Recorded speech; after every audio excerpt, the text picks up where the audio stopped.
Welcome to the Cult of Comics podcast. I am your host, Tyler Brown. Today is Sunday, April 4th, Easter Sunday, and I'm joined by my usuals, Sean and Josh. How are you guys doing today? Hot. Feeling Sweltering. blessed on this blessed day. I'm a sizzly chicken. All and I'm hail. being broasted. All hail Jesus. Did you say broasted? Broasted. Well, I'm stealing that. Well, this is going to be our comics review episode, kind of just more of like the traditional book club kind of conversation that we're going to be having about this. The week of March 30th, I believe, is when everything released. So we're going to be talking about a couple different things. I'm going to let you guys know going into this, I haven't read Decorum 7 yet, but go ahead and talk about it because my shop didn't send it to me. But that's okay. You've missed a couple things. Every episode begins with Tyler saying, "Oh, I didn't get around to reading this." It's pretty much true. I am the worst. I am a devil worshiper. I'm a sinner. I'm a user, an abuser, and a loser. And Are you a late night toker? I do my loving on the run. I'm a joker. Cool. I'm a smoker. And all hail Joe Walsh, the singer, the musician. That's Steve Miller. No, oh, sorry. I'm thinking of a different. You failed. Fuck off. Let's just scrap everything. Let's start over. Sean, listen, we can just kick him out. It's fine. Yeah, I don't blame you. We can do this. Yeah. This is going to be episode 13, 14, depending on like what you want to qualify as some of our episodes. Depending on how much you look at like our comic news distributions, bonus episodes, what have you. But this is the official like 14th episode technically. So let's get started. What should we talk about first? Big Book of the Week, crossover numero 5. It's been a lot of fun. I really enjoyed this. Written by Donny Cates, not by Geoff. Okay, I just want to go back and say it was the good Steve Miller, the Steve Miller band, and not the bad Steve Miller. Oh my God. You know, that was the confusion that I was trying to get over. You made him leave. He's like, no, I'm having this conversation with Steve Miller anymore. I'm out of here. And he's back, thank God. I was expecting you to whack out the Wikipedia page and just start reading about his life. Whack out? Yeah. So, crossover number 5. This has been the continuation, leading up to the end of the first story arc. In it, we have Valifax being taken from the team and them kind of coming into a conflict at an end. I kind of felt like this one had more pacing issues than the other issues. Yeah, not a great issue. I still enjoyed it, but I definitely acknowledge it was good. It's not great. This was an issue that had a lot of what I feel like is editorial probably telling him you got to start picking it up a little bit. Yeah. And if that's not the case, then I feel like it was a strange decision to make this feel as rushed as it was. This cover is gorgeous. I really enjoyed the aspects of the cover, which is a throwback to the cover 2, I believe, of God Country. I believe so. Or cover 3, maybe. Neat. This very much is, and I say this with love, but this very much is Donny Cates, celebrating his own work in a lot of ways. But I like his stuff, so I don't really have that much of an issue with it. I would say that this one was. This definitely makes me want to read the next one. I mean, there's definitely no issue with that. I think part of the problem with this one is it was just a lot more action than before. I would agree with that. So I think it didn't have the time to spend it was just a very fast issue, I feel. It wasn't bad, but... Well, I don't have an issue. Go ahead. I've got 2 big issues with this. Okay. At the start of the issue, we have this guy that they're bringing in like, oh, we caught another superhero or whatever. But I mean, at this point, they know they can identify, like everyone can see the visual difference between a, person from this world and a person from the comic book universe. They've got the, all the dots and whatnot. Sure. I don't know how they mistake this guy for a comic book person. Yeah. As soon as I opened that page, I was like, but he's not colored right. Yeah, it does seem like a strange choice. Like, did they just think that because like he was beat up, that maybe he was like discolored or something. Like they should be able to recognize that. I mean, the first issue when they have what's her face, blowing up everything for attention. I mean, the first thing they say is like, "Hey, look at how she looks. She's obviously one of them." Yeah. All of the characters from that from this comic book universe or universes have that pointillism kind of shading style. So if this has been going on for a while, why were they so thrown off by that? Is this supposed to be something that only we can see and they can't? No, because they dyed the little girl's hair in one of the previous issues to make her look more human. Yeah, and they put makeup on her and everything. Yeah.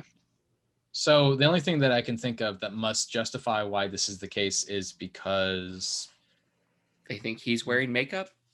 Well, they must just trust the call. I mean, they must just be like, yeah, this is the one that's been reported, so we better just not take any risks. But I mean, even then, it seems like a kind of strange choice, I guess. I don't know. All right. The second big issue I had was they must have been going for a record of how many ellipses can we put in one issue. The number of times that anybody gets interrupted or changes course midstream, mid-sentence is astounding. So many times people get interrupted, like no conversation gets completely finished throughout this entire comic. Do you think that was a creative choice? Do you think that was because he was trying to make a point about what's going to happen in the future? Or do you think that was just like kind of like a cheeky, haha, her name is Ellipses? Yeah, well, I mean, her name is Ellipses, and they put a ton in this. So I don't know if it's got to be a joke. It's got to be sort of like intentional. But everybody in this issue is just talking over each other, and nothing gets said fully.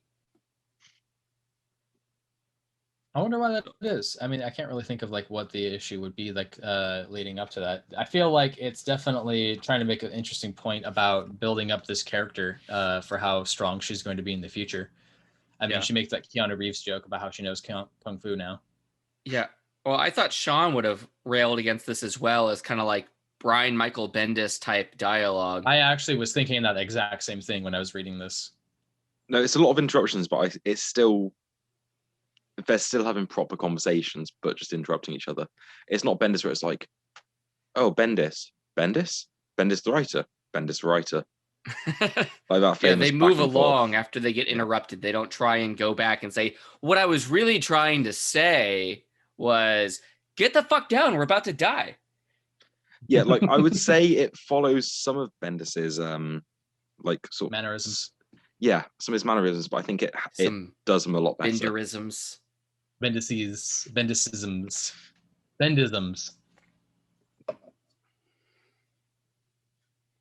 Yeah. Yeah, I like the page where she gets Halifax and she has all the flashes about everything.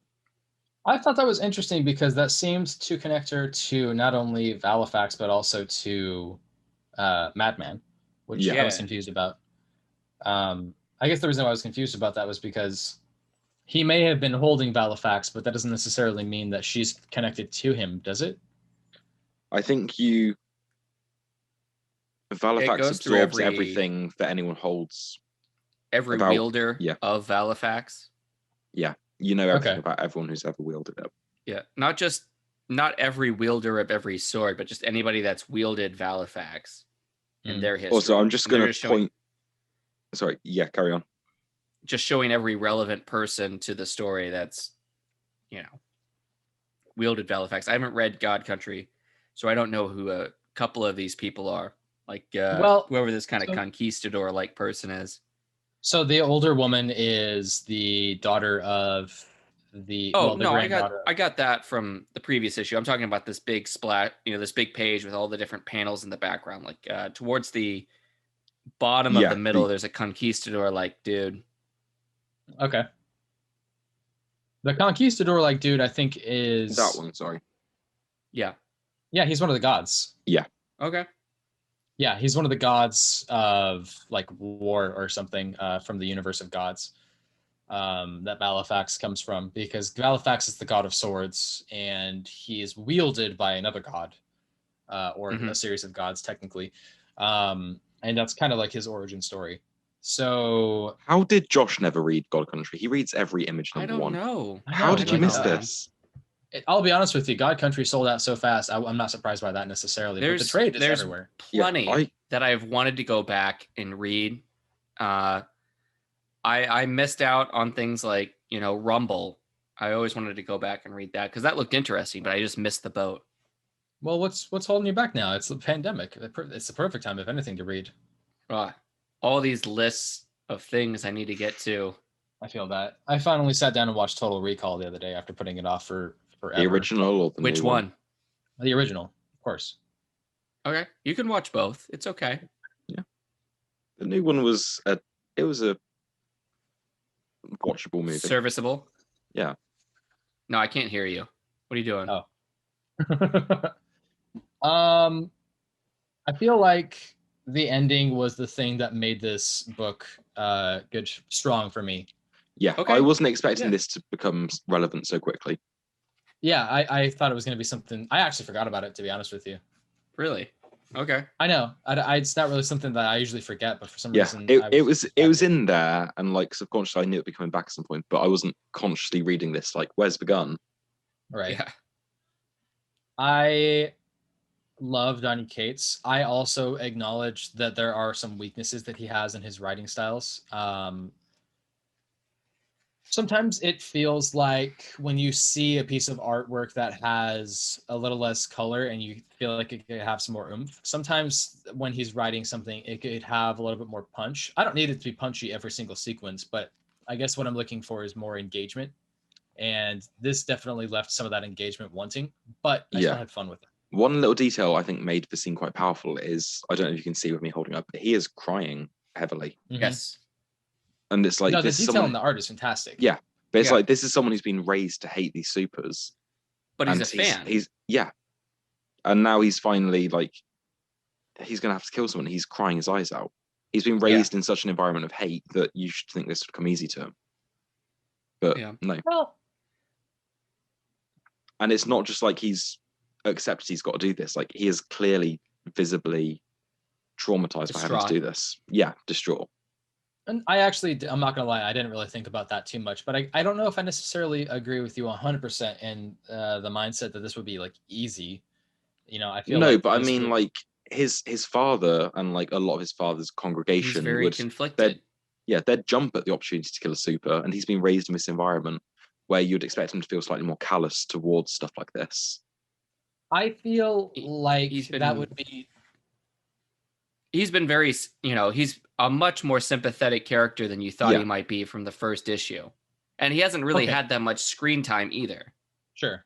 I would actually posit a different argument here. I would actually posit that perhaps instead the reason why he's upset is because he is not about to kill a super, but rather that he is going to be like his father. I see that. Yeah. Okay. That's a much better argument than what I said. Definitely could be included in that. It definitely just strikes me that he has a lot of disdain for the hatred that his father carries. I mean, he recognizes that there's a lot of that carried with him. I mean, he is definitely reluctant to be part of his father's group. Yeah. I mean, I would make the comparison of like homophobia in the religious household. I feel like it wouldn't be unlike that necessarily. Maybe a weird comparison, but I would say it's not unlike it. You know what I mean? Yeah. The thing that I like about Donny Cates doing this is that I agree with a lot of what he thinks based on what I'm assuming he must be thinking on his storytelling experiences. And he's also brought it from the South. So he obviously probably has some strong opinions about how some people are in the South while simultaneously loving a lot about it. Obviously, I mean, look at Redneck and God Country. He loves a lot of that Southern hospitality, Southern culture. He's not an old dude. Donny Cates, you were posting about his some tweets between him and some other guys where they were talking about where they were in 2000, and he was a freshman. He was a freshman in high school in 2000, so he's only 35, 36. Yeah, a little bit. He's about your age. Still a wee lad. Yeah, he's a couple years older than me because I started high school in 2003. Right. So he's 35, 36. Yeah, which is funny to me because he calls himself a '90s baby, but I mean, I was born in 1991, so like, he I mean, I was born in definitely the '80s. You know, I wouldn't call myself an '80s kid. I came up in the '90s. He was born in '84. Yeah, I guess that kind of makes sense. I mean, I remember the '90s fairly well, but I guess I shouldn't necessarily call myself parts a of 90s. the '90s. Yeah. So anyway, after the that panel we were just talking about, we get the big single page with the ellipses on it. Did you expect there to be more pages after that based on past issues? Yes, I did. There was also no ending sticker or anything. There wasn't. There was also a bunch of ads in the back, so I thought there was going to be more story, and all of that extra cushion definitely left me confused. I mean, there was a Geiger advertisement. There was an advertisement for home that was like 4 pages. I mean, there was a lot of paper in the back of that. I guess I was kind of confused about that. It seems like a weird choice. I get it. It's Image. They're promoting themselves, but I don't know. I guess I was just kind of. Don't get me wrong. That was a good way to end the book. I guess I was just expecting more at that point. Yeah, and issue 6 is supposed to be like is going to blow everybody away. You know what I'm confused about? There's no letter column for this book. Yeah, some people choose not to do that. Yeah, but he's got Eddie Brock's Venom Clubhouse, whatever it is, and then he's got. Well, that would be one of like the few people that do that for Marvel. No, I mean Bendis has had some before too. I mean, it's just not that something he really wants to do. It's mostly because people shit on him all the time. They're like, "Fuck you, Bendis." He's like, "I'm not going to include this. Why would I do that?" Oh yeah. How did you know about the letter I sent him? There's a letter column in Redneck. I guess it's just an interesting choice. Is there a letter column in God Country? Yeah, there was. Okay, and they've only had 6 issues of God Country? Yeah. There was going to be a continuation at some point, but he has written the movie, and whenever that's getting made, who knows? Money, money, money. I know, right? I actually am very intrigued about that, but this it could be the same thing that happened with Birthright. Remember, I mean, that got optioned for a movie forever ago, and they're still not putting that together at all. Everything's been optioned. There's so many things that have been optioned at this point. I don't really care about if they make the movies or not. I just care about like enjoying my comics at this point. All right. Any more comments about crossover? I will say this. One strength I really want to throw out there that I appreciate about what they're doing with this book is the PR that goes along with this. There's a lot about this striking imagery that captures the attention to me. And I think that in that regard, that combined with the fact that like they actually went into this, wanted to make a book that was so comic booky that you couldn't make a show or a movie out of it. And I think that's a success. I think that they've succeeded in their goal. All right. I never thought that I was going to do this. When you were talking about the PR, I thought you were going to talk about like the camaraderie between the different creators to that was going to be something I was going to pull this off. And then the back and forths they have on Twitter. Well, that not just that, but also look at the covers. Like they did a Savage Dragon cover for this, and the way they could make this a comic that could never be turned into a movie is if you actually had a Marvel and DC crossover, because that movie would never be made with those legal. Ready Player One got made, and there were so many deals that were made to get that to happen. Mm-hmm. Where you've got Gundams fighting Godzilla or something. I saw a picture on Reddit earlier. There was a 60s penguin and a Batman Returns penguin on screen together. Mm-hmm. I'd never seen the movie, so I didn't know. And then I saw a picture on Reddit earlier. Oh. So, I mean, there could be a question of fair use copyright law not being infringed upon, because when you're doing something that's a culmination like this, you're not laying claim to a character. So permissions are a little bit looser. You still do need to get permissions, but it's still a possibility. Yeah, I think everyone came together on Ready Player One to make that happen. That was easier to do because Steven Spielberg had said the that connections. He wanted to. Yes, exactly. I mean, the behind the scenes, he made the movie.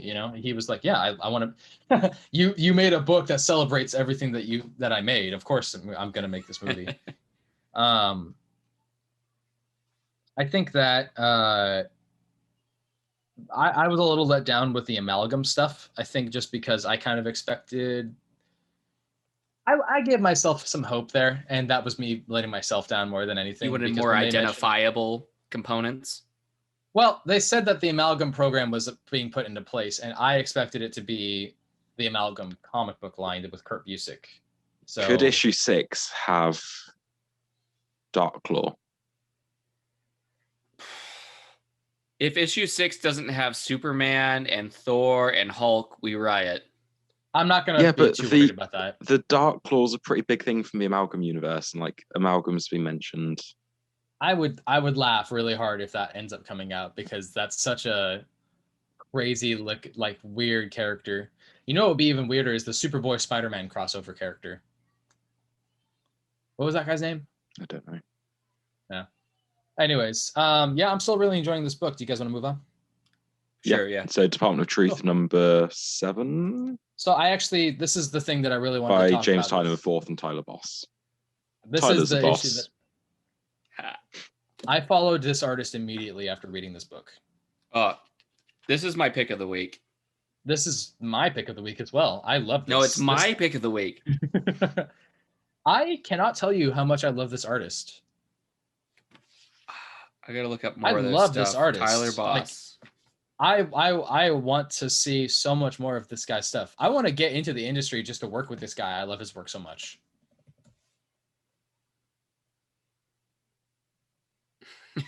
His Twitter handle is boy cartoonist. Okay, so I don't know if you guys are at all familiar with some of the old movies from like the 80s of the Men in Black, who ended up being aliens, and they had big black bug eyes.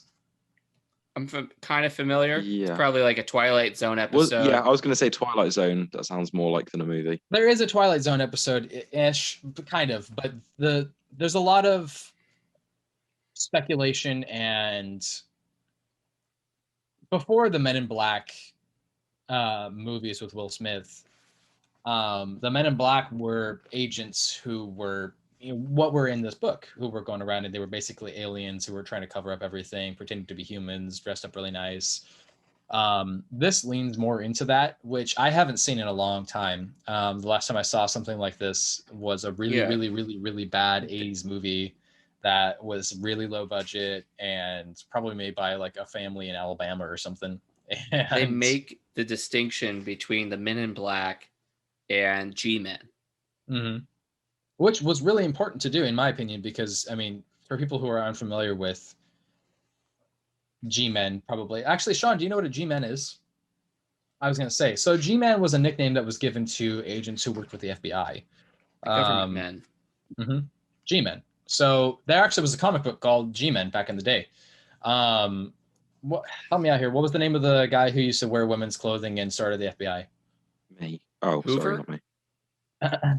J. Edgar Hoover? Yeah, Hoover. Thank you. So Hoover, I think, kind of popularized the language of the G-Men and everything with the FBI, and the comic books sold a lot because of that. This is kind of digging into that lore a little bit more too. There's so much about this that I love, but I'm just going to say before I pass it off to you guys, my favorite part of this book was not just the fact that this was outlined so crisp, so beautifully, that these inks were so prominent, that these characters were so evenly created throughout this whole book. But my absolute favorite part was the sequence where the Man in Black comes and visits the Doc in his room. Oh, the colors man. pop so much in that. That I green felt- page there. That's exactly what I felt was that. thinking. Oh my God. I felt that sense of dread. Yeah. This book just continues to be one of my favorite things I've ever read. I'm really not even kidding. Yeah, the horror and the way it's bringing in these different conspiracy theories in such a clear, cohesive way that they directly build the story. It's really impressive. There's, Like, I mean, the bringing in downward camera angle on his face. Oh my God. Yeah. But like Tynion making his character that appeared in issue 1 and then having a plan for his origin, tying into a different conspiracy theory we haven't seen yet. Yeah. Yeah. There's what can you say that's bad about this series so far? You really can't. Yeah. I mean, there's so much about this that's been captivating in so many regards, and now even the artists that are guest artists on this are chef's kiss. Mwah. I love it. Like, I really like the backgrounds that we see, where we do the deviation to foil starting from there, and we have, you know, the sunset with kind of the I don't even know how to describe the clouds and the beautiful sunset that they have that transitions to basically having stars in every panel. You can just see all the Josh, stars. this is why I love having you on the show so much, is because sometimes you just like say some of these things that I just pass over entirely, and then I love going back and seeing that. Yeah. It's great colors. Yeah. It's fantastic. Yeah. Who's the colorist on this? Where is he? Roman Titov. Roman Titov? Titov. Yes. That sounds. Titov sounds like the surname that James Bond love interest would have. All I get is a weird British-looking footballer. Oh, no, wait, I found him. He might have other hobbies. Interesting. He's worked for CD Projekt Red. And Boom Studios. Surprised he owns up to that. In the Buffyverse. Yeah, Boom Studios. So, okay, he's a... what is the white, blue, Reds flag? Is that Serbia? Depends. Croatia, maybe. Okay. So it looks like he's originally from... No, I'm sorry. He's from Russia. He's Russia, yeah. He did a cyberpunk story called Big City Dreams. I've never even heard of that before. Interesting. So there's been multiple cyberpunk in Russian. Yeah. Okay. He's really good.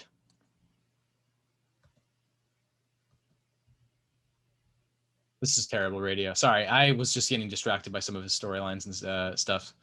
Yeah, no, I really enjoyed this. Tell me more, guys. What do you think? Yeah, I do like the way it does build dread, and the way it does build some history in there as well. Building, absolutely. Like, Tynion has done a lot of research for this book, and you can tell. Absolutely. He seems like a young guy, and Boss seems like a young guy. That seems pretty interesting or notable, because the focus of the story is a very young character. Yeah. I mean, how young is he supposed to be here? He's 15 in there, and then when he goes back to hang out with Lee Harvey Oswald, he's like a couple of years later, so 18. It seems like he might be a few years older. Okay. I'm not gonna lie, the tinfoil hat thing really did not, like, I hated that at first, but by the end of this issue, I was like, that's fucking genius. Yeah. Yeah, because he is talking with I don't remember the name of the guy that recruits Lee Harvey Oswald in him. I don't remember. I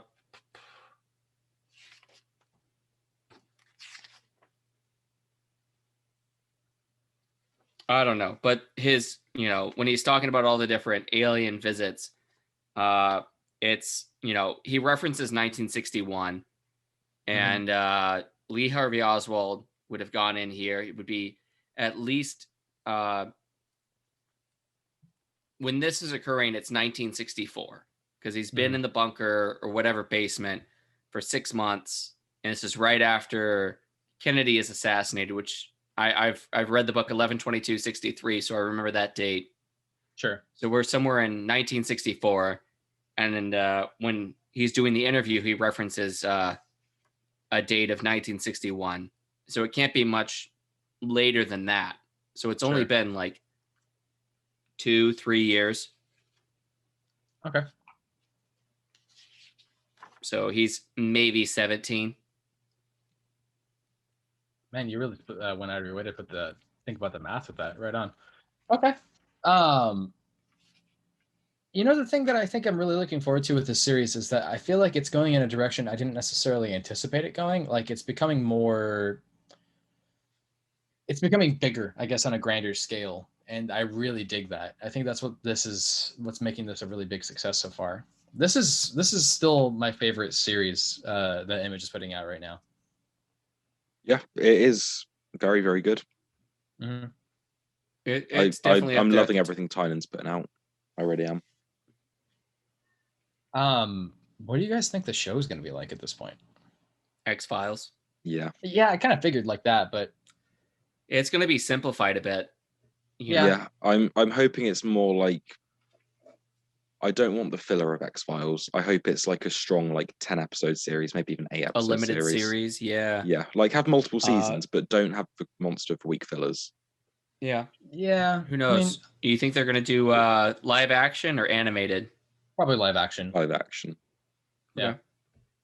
Okay. It just strikes me that would be a bigger. Did they announce who they're going through? Netflix, Paramount? No. Okay. I don't believe so.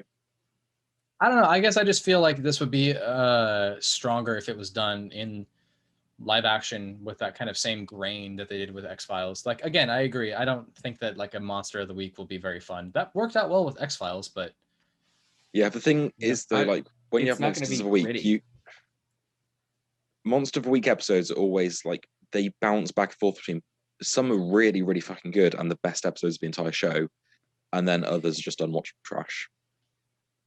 Yeah, I agree with that. I think the problem is too that when you have so much of the background story, you can't just skip over the filler, right? Like you have some of the if you don't watch one episode in that season of season 2 or something, you're like, why is this happening? You're like, oh, you have to go back. Yeah. There's no avoiding it. Sorry. Yeah, but you can't do a live action film that's all grainy and gritty. It's going to be much clearer than the artwork that we're getting in the normal issues. This is a special issue, but the other issues they add in that graininess, that not so clear visual.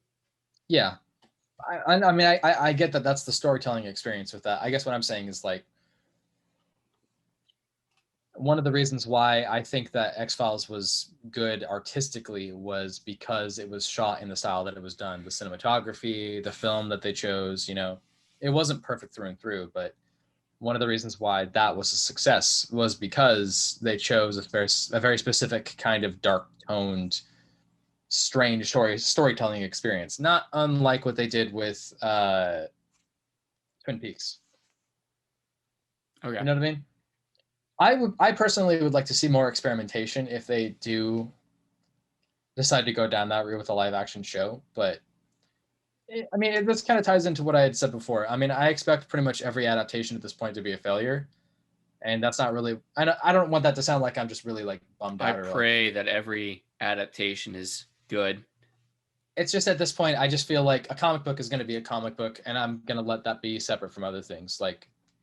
Sometimes they're going to be good. Sometimes, most of the times, they're going to be really bad. And I'm just going to have to start letting myself just be like, this is my comic book. That's it. I don't need it to be anything else. Okay. If characters get cast that I don't agree with, or storylines get changed that I don't agree with, oh well. I mean, look at what happened with Iron Man 3. I hated that when it came out in theaters, but I look back on that now and I'm still like, everything but the ending was good. Yeah, I agree. The Iron Man analogy. All right. It's not a popular opinion. I'm just saying that that's just my take. This is definitely my choice for this week. This was the one I had the most fun reading. I'm telling everybody I know about this at this point who's interested in reading something. Yeah.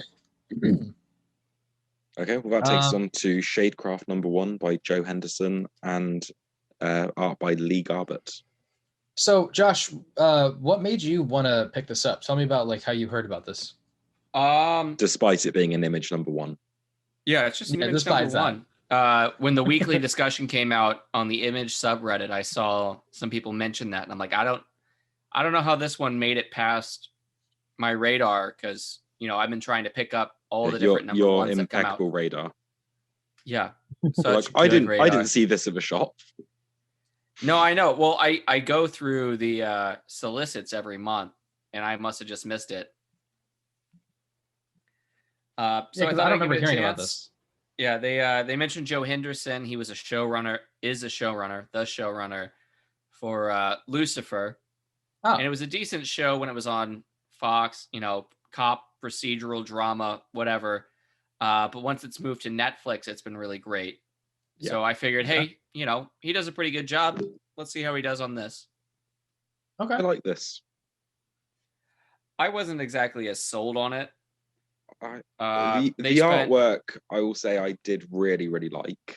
Yeah, that's good. The But they coloring. spent so much time on this just being like, oh, yeah, this Yeah. girl's a weirdo. This is very much a setup issue. Like, yeah. Yeah. I'm still intrigued to see where it's going to go, though. But yeah, this I- issue doesn't stand on its own very well. No, It's just a you lot could of have cut setting up. this. You could have cut this down to half the length to get to the point at the end, and then done more after that. Yeah, I agree. Yeah, the ending I saw coming. Yeah, or you As could have soon done. as- yeah. You could have done other things during the lead up to what's going on. Like, it's all about shadows and stuff like that.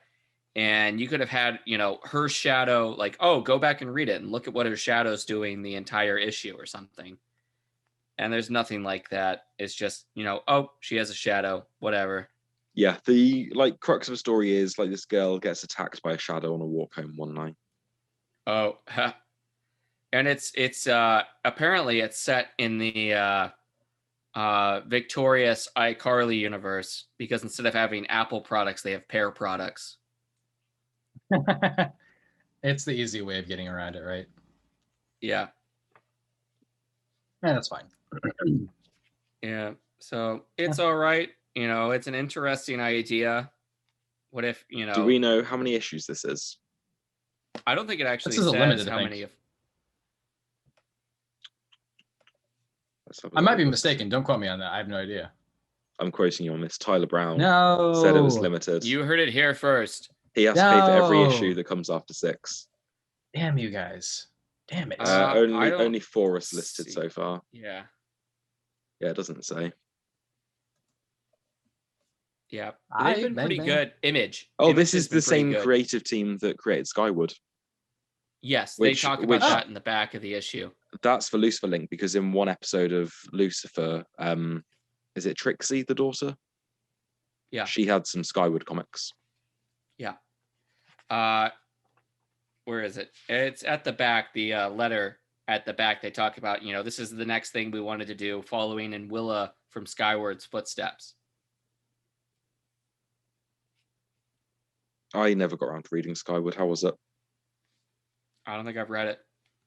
Another Image #1 you missed, Josh. You're I slacking. know. I've heard so many things about that. I've heard so many mixed things about Skyward. I've heard that it was. I heard it was a lot of good and- fun. Yeah, that's about what I've said. I've heard about it, which is okay. Not the greatest pitch when it's just it's fun. Don't get me wrong, I read stuff that's fun, but Like Zombie I don't Tron. know. Yeah. Silly fun. That got me a little I haven't- confused because I thought they were talking about Robert Kirkman's Skyward. I'm like, oh, it's coming to an end. Oh, you mean Skybound? Skybound, yeah. Yeah. Okay. No, Skyward is the story of where gravity is inverted. Okay. Neat. That's what Yeah, makes it's them go. one day randomly gravity just switches off.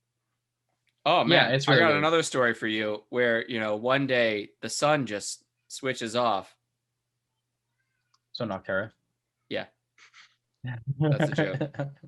It's a dumb joke. I got it. It wasn't a dumb joke. You've actually been hitting them. So what do you guys think? I actually didn't, like I said, I didn't get the chance to actually pick this up. Should I pick this up now? You guys seem kind of eh. Yeah, I'm going to check out issue 2 at least. Yeah, I'm always going to give it Okay. 2 issues.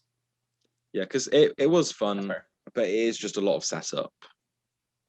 And maybe the setup will pay off, maybe it won't. Yeah. Okay. We'll Alright. let you know Like when I issue 2 said- comes out. Like I said, they could have put this all into the first half of the comic and then done the second half. So I'm kind of looking at number 2 as the second half of the opening. Right. We'll Yeah, see if that's it fair. pays off there. All right. Okay, well, that takes us on to another book Tyler didn't read this week because he's slacking because he's a terrible person. Decorum number 7. I'm a whore. I'm a whore. That's what it is. I'm horrible. Yes. Do you have a number PhD 7. in horribleness? Decorum number 7 by Jonathan Hickman and Mike Huddleston.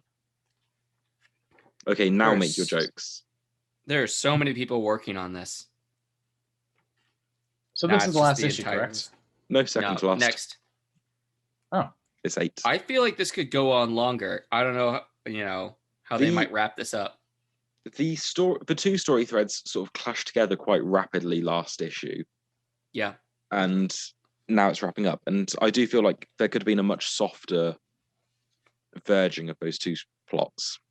Yeah. And I only read a bit more. Yeah, I only read the first 2 issues and I was like, oh my God, these are so thick and take so much time. Thick. And so I didn't read any issue until now. I'm like, it's going to take Hickman forever to get this out. And then I'll forget everything. So I'll read it when I get reading it weekly I've been reading it when it comes out, and like I have been really enjoying it, but like the delay between issue 6 and 7 was long, wasn't it? December was the last time. It went October, December, and so now. That's 4 months nearly. Yeah. And 2 months before that. Yeah. But once you make it past issue 2, it works really well. It flows nicely. Yeah, there are a lot of like parts from the series I have really enjoyed. And like you said, I do wish this was longer because there's a lot of the world that I want to see. Like this whole world of assassins. It could go on for a long time and I would buy it and read it. You know, I feel like as I've read this series, while I didn't read this issue, I feel like as I've read this series, the more it feels to me like a limited series run of an anime or something, you know, like a 12 episode anime or something, you know? Not everything has to be explained, but, you know, you get what's needed. That's kind of what, you know, Hickman's style, where but everything he shows you gets used. But there's so much world building already done in this, and I want to see it explored so much more. Like this Guild of Assassins, just the world, like we visit several planets and they all feel so alive. And yeah. And there's just a lot of work put into this for an 8-issue series. There's a lot of work put into the characters too for it to be an 8-issue series. Like there's a backstory for the main character. And like we've got the whole Niha with her family being cryogenically frozen because of a virus. There's a lot of like world building and backstory that's gone into this. There's somebody, his name's Drew on TikTok that I follow, that was just finished reading the last book of Akira. And he was saying that the movie compared to the book is very... Because when they were making the film, apparently they were still... The comic was still coming out, the manga. So there was a lot of stuff that they couldn't put into the film. And it's a lot more Lord of the Flies, you know, kind of storytelling with the actual book itself, the books.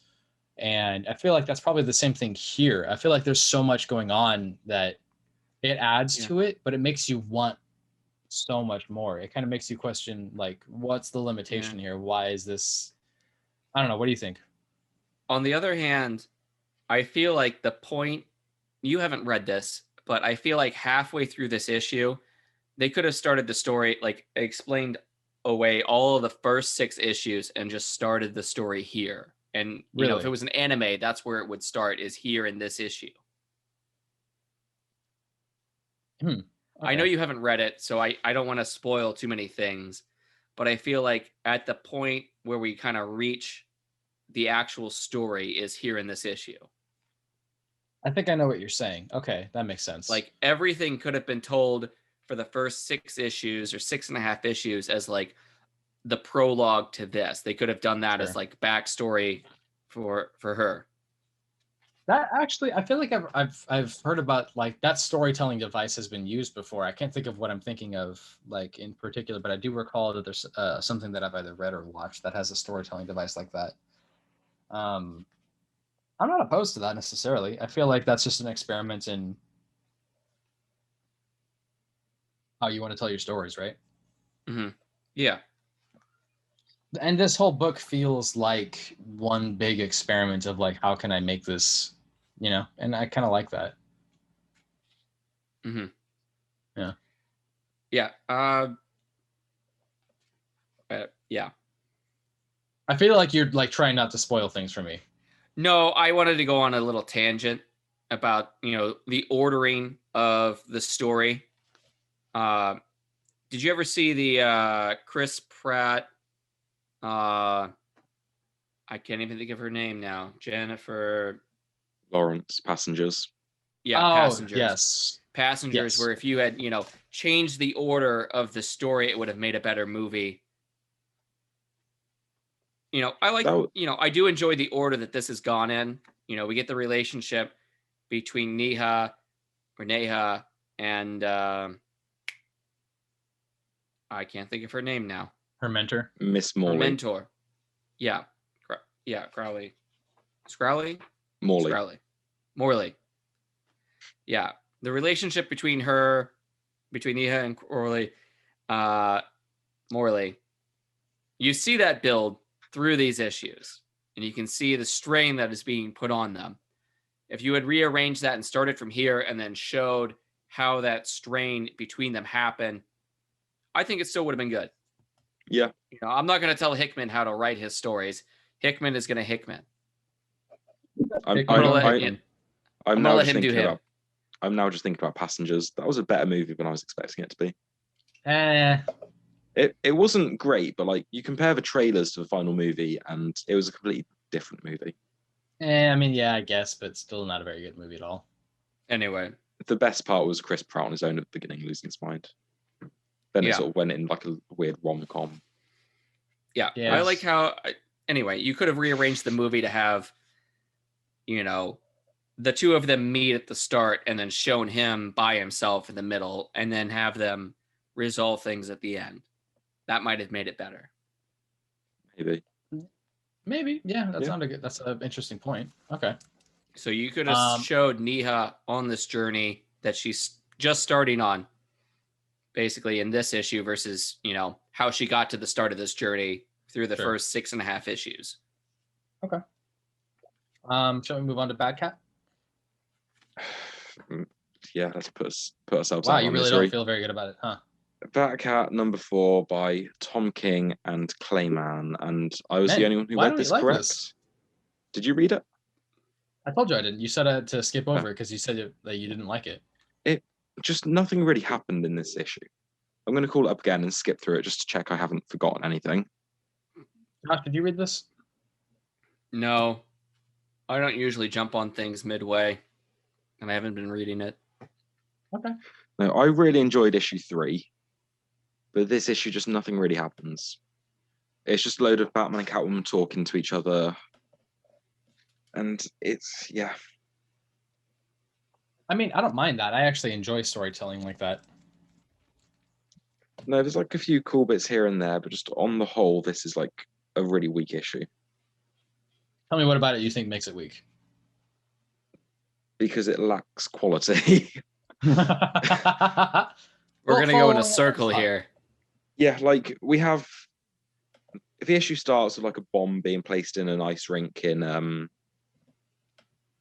Gotham.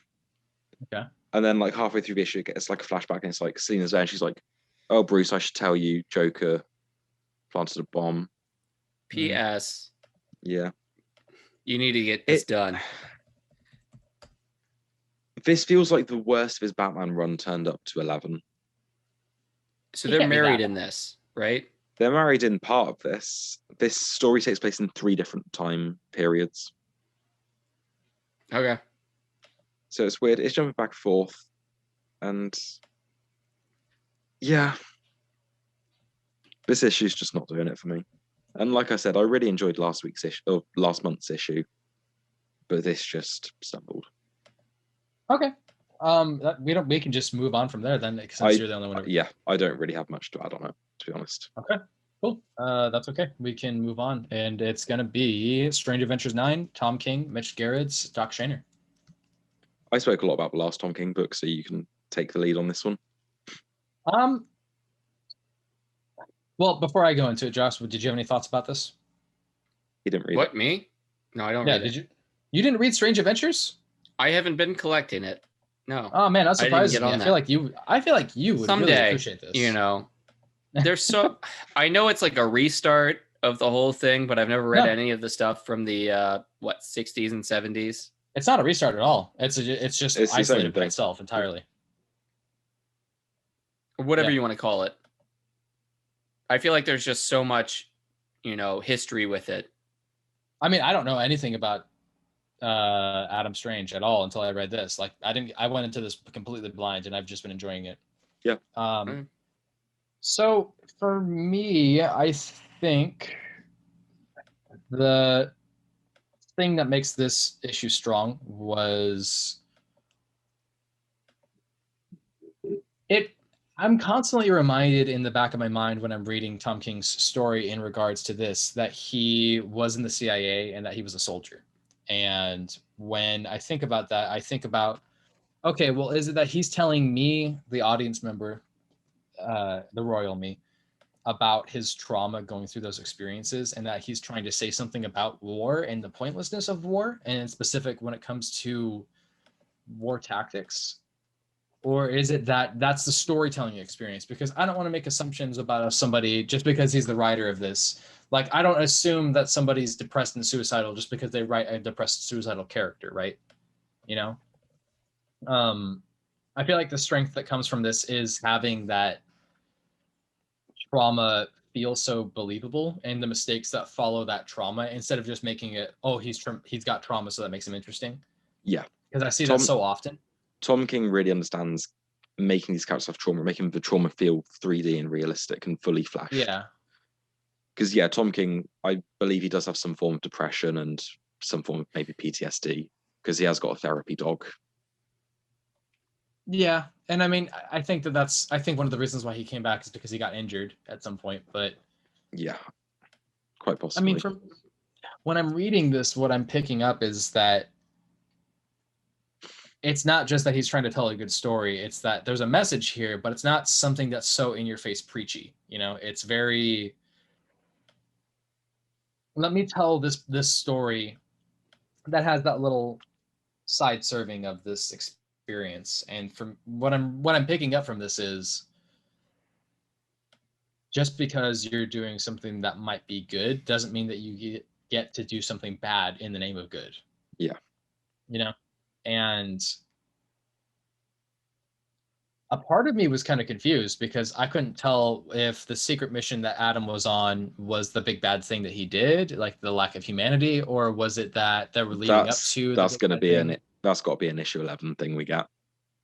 It has to, right? Yeah, at this point. So I also really, really, really like the interaction between Adam Strange and Superman.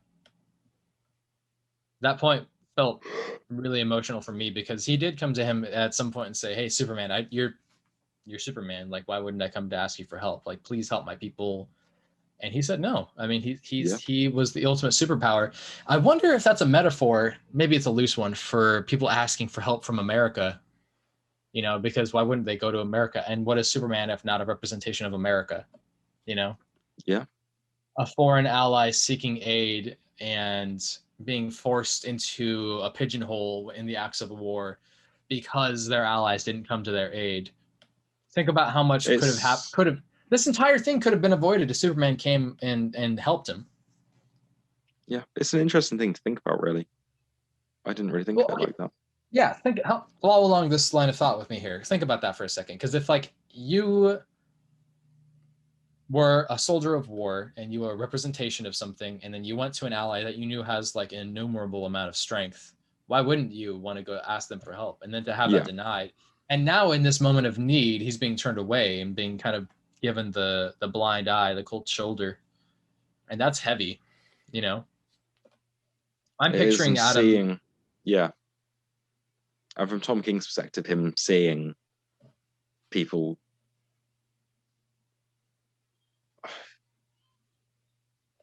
Yeah.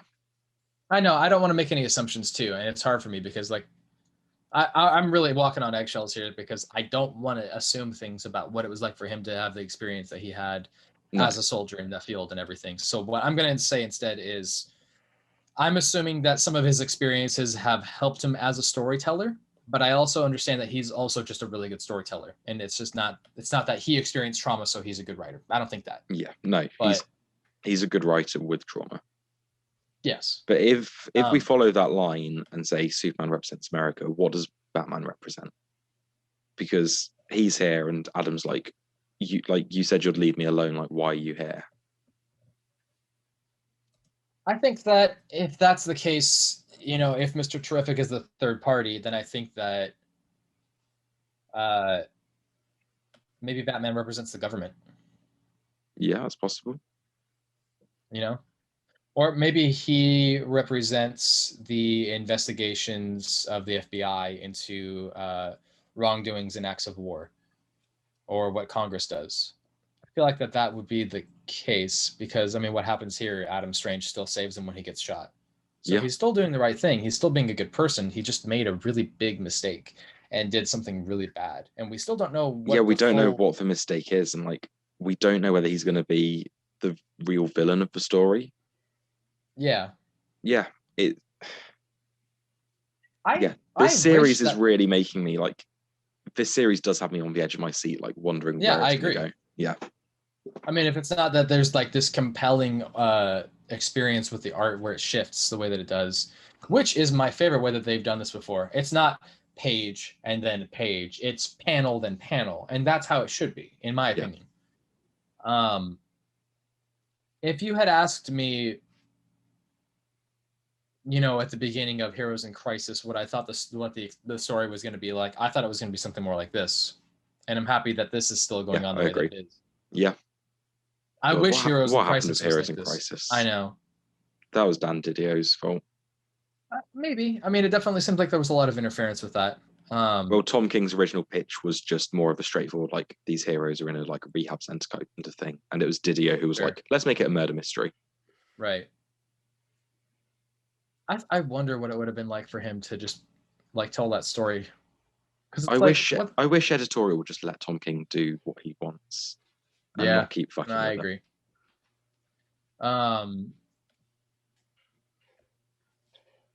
The thing I actually love about this is their constant ability to make characters that are kind of in the sidebar so goddamn fascinating. Mr. Terrific is a fascinating character in this.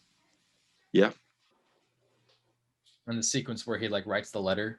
Oh my god. That was powerful, yeah.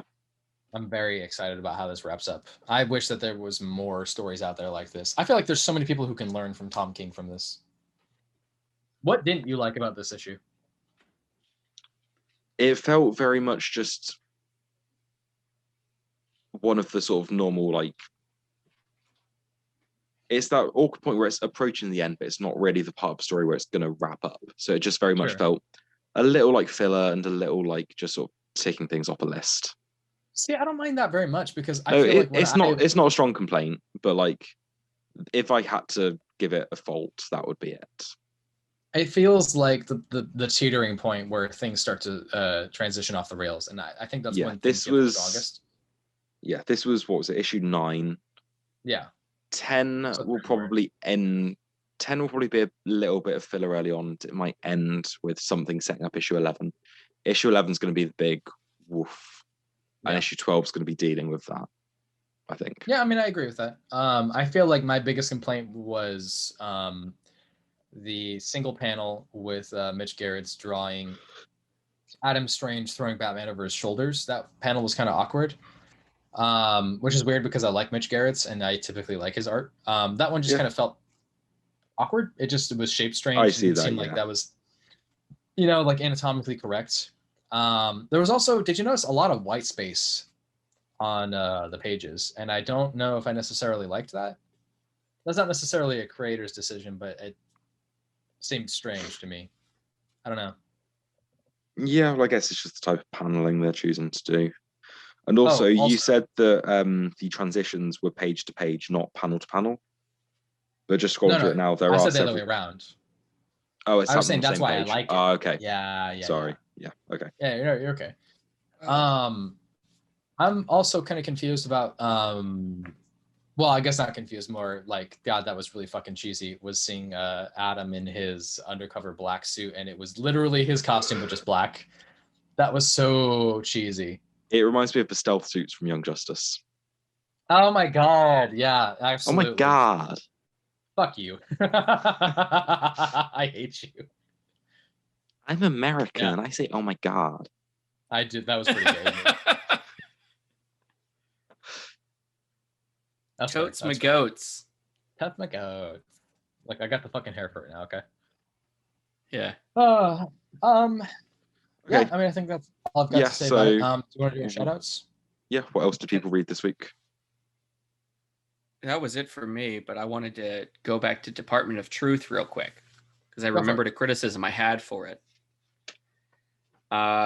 In the first couple of the second and third page, it goes all the way across the 2 pages. So you go all the way across and you go down 1 row and you go all the way across, go down 1 row, go all the way across. And then you turn the page, and the next 2 pages, you go all the way across the first page, down all the way across, and you just go down, and then you go to the next page and go down. They didn't keep the same sort of go across and then go down for the 2 pages like they did the 2 pages before, Right. which is it's annoying. Yeah, I mean, I can see that criticism. Yeah. It doesn't line up as much. Like, no, they do it again. They go all the way across the page a couple pages later. They keep going, and then they don't do it again a couple pages later. They go back and forth on this, and it's annoying. Yeah, I can see that criticism. Yeah. Okay, well, Okay. I read The Nuclear Family #2 this week by Stephanie Phillips and Tony Chastain. Ooh, how'd you like that? It's weird. I like it though. Okay, I like weird. All right, I Yeah. just ordered issue #1, so I can finally pick Yeah. that up. Well, I won't go into too many spoilers then, but yeah, this continues where issue 1 left off with them in this new post-apocalyptic world, and civilizations have been erected. Okay. Is Yeah, it very Fallout-y, or is it more? I wouldn't really compare it to Fallout. It's an alternate history, isn't it? Yeah, because one thing Well, I will it's based say on the is, Philip K. Dick story. yeah, he meets someone who he worked with in the first issue in the real world, and this person doesn't recognize him. Okay. So it's clearly some sort of alternate timeline or alternate history or something. Let's see here. I don't think I read anything else at this point. Yeah. That's going to be it for me, actually. Okay, well, I also read The Flash #768 this week by Jeremy Adams and Brandon Peterson. Wally West is back as the Flash, people. So I started reading this a little bit, but Brandon Peterson is not my favorite artist. Yeah, I really don't like him. His artwork it's a weird blend of 3D models and tracing. Yeah. Well, so I acknowledge that it's very digital. Yeah. That's not really my thing. It's not my jam. I don't know what it is, but like seeing something digital on 2-dimensional paper is just not that appealing to me. I don't know why. Yeah, but then it breaks into I've forgotten the creator's name. Give me a second. Marco Santucci artwork a little later on when it breaks into a different when Wally goes back in time, and it's just much nicer to read with that art. But yeah, this isn't the best thing I've ever read, but like I really appreciate it for putting Wally back in the driver's seat. And it has some fun ideas, some fun concepts. It feels very 90s in a good way. When do you think the last time somebody released like this comic is in 3D and then includes 3D glasses with it? That's been a while. I know that there was something maybe 10 years ago, but I can't think of what it was. Yeah, who's the next one to try that kind of gimmicky sort of thing? Oh, no, you know what? I do know exactly what it was. It was David Marquez with a book that came out fairly recently that he made with his wife. It was called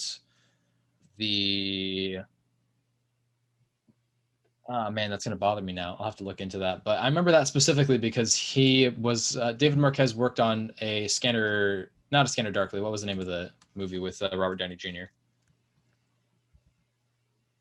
No, yeah, it was Scanner Darkly. Yeah. It was with Robert Downey Jr. and Keanu Reeves. Yeah. Yeah. He worked on the rotoscope kind of style with that, and he worked on this thing with his wife called, I'm looking at it now, The Joiner. The Joiners. Is that it? Maybe it was The Joiners in 3D. It was kind of an independent story that he did. Yes, it is The Joiners. Okay, Yeah. 2014. Yeah, Maybe a little before. Yeah, somewhere around there. Yeah. Okay, well, I think that's going to wrap up our stories for this week. Yeah, so what people's picks of the week? Oh, Josh and I are in agreement. Yeah. Okay. Yeah. It was very good, truth. but my choice has to go to Flash. Okay. Cool. You like it that much? It, like, as I said, it wasn't the best thing I've ever read. It wasn't the best thing. Like, it's not the best written thing, but I appreciate what it did. You're really selling this to me. No, but like, I did enjoy it. Like, it feels 90s in the best of ways. It feels like a Mark Waid filler issue. I was going to ask. Okay, cool. I mean, like a filler issue in his run, not him doing a filler issue. Yeah. I understand what you mean. Yeah. All right, cool. Yeah, and I just appreciate it's put Wally back, and I'm so happy. Because Barry is a boring character. Disagree, but I respect that you're feeling. No, you're wrong, but that's okay. You can have your opinion. That's okay. That's our show. Thank you very much for watching. Stuff coming next week. If you want me to list that off. Please do. Go for it. So we've got Batman number 107, which is carrying on the Scarecrow story that's going on right now. We have the King in Black finale and the Venom finale. Yeah. Oh no, sorry. Venom penultimate issue. Yeah, because 200 is coming out next month. Yeah.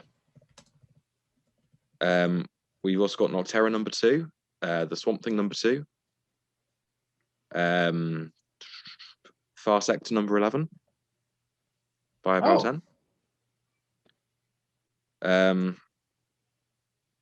And then a few number ones we're looking forward to. We've got Geiger number 1 by Geoff Johns and Gary Frank, which we are all looking forward to.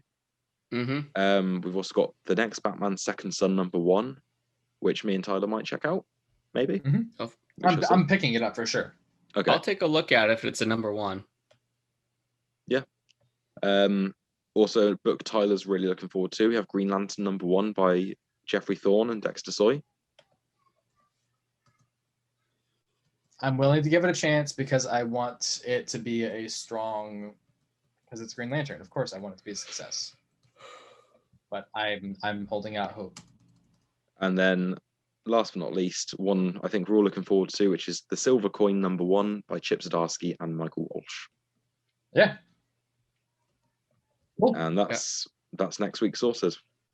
We got the final issue of Origins, 6 of 6. I forgot about that. Yes, we do. I need to read 5, but I'm planning on finishing it this week. Cool. Oh, also, I should probably mention Tyler's new favorite book is coming out, Magic the Gathering number 1. Oh, I picked up like 5 covers for that, man. I'm already ready. You're just terrible. You're only saying that because you haven't made love to me yet. True. That's our show. Thank you very much for watching, listening, subscribing. You can support us by going to our patreon.com, which is going to be Cult of Comics Podcast. Cult of Comics. You can also support us by subscribing to our YouTube channel where we update weekly, both news videos and weekly readings, as well as some bonus episodes. We did a series of bonus episodes for WandaVision. We have stopped doing the bonus episodes for Falcon and the Winter Soldier. Although I will tell you, I do eventually want to have a discussion about it because this last couple episodes have been very powerful for me. So good. And you can support us by subscribing to that channel, liking it, sharing it with your friends, leaving a comment. You can also subscribe to our podcast feeds on Spotify, Breaker, Google Podcast, Pocket Cast, Apple Podcast, all the podcast locations which are gonna be distributed by Anchor.fm, which we go through. Thank you, Anchor.fm, for sponsoring us. It's the easiest way to get started making your very first podcast. Today is Sunday, April 4th. This has been episode 14.